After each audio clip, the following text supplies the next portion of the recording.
Following of developing news in Bethany, where a barn collapse killed a man working inside. Channel 3 Eyewitness News reporter Jennifer Lee is live in Bethany right now with more details on the victim, and what happened there. Jen?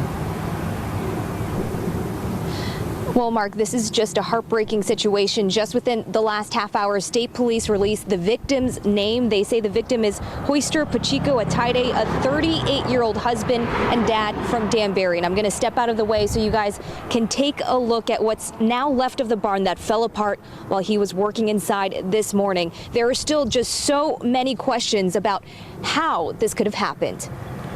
A barn built in the 1900s that became a death trap. I can't even imagine what happened. I don't know what happened. Candy Cater had to come by to see for herself. She raised her family on the property for 2 decades and sold it last year. The family has fond memories of the barn. My kids were allowed to invite 25 kids each when they were growing up, and we had a haunted barn out here. And the signs were still up all over the barn, said keep out, go back, everything. But the true horror unfolded this morning. State police happened to be 100 yards away for road work when a trooper's ears rang. He heard a loud crash.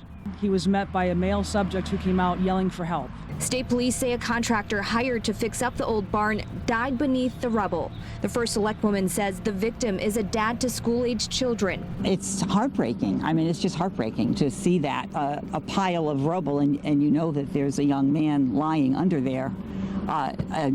It's just horrible. Here's an aerial view of the aftermath. Hogan's Handyman Services was hired to replace existing roofing, remove excess materials, restore structural integrity, and replace windows as needed.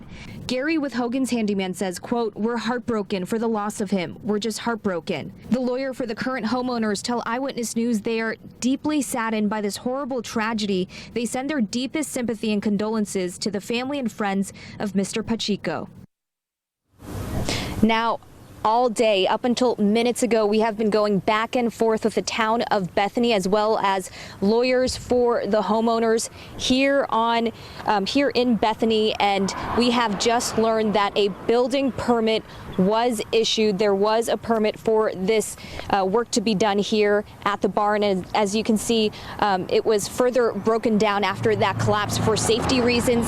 State police say they are investigating. OSHA is also investigating. They sent an inspector here from Bridgeport to check this scene out. We'll continue following this deadly work accident that happened today and bring you updates as soon as we get them. Reporting live in Bethany, Jennifer Lee, Channel 3 Eyewitness News.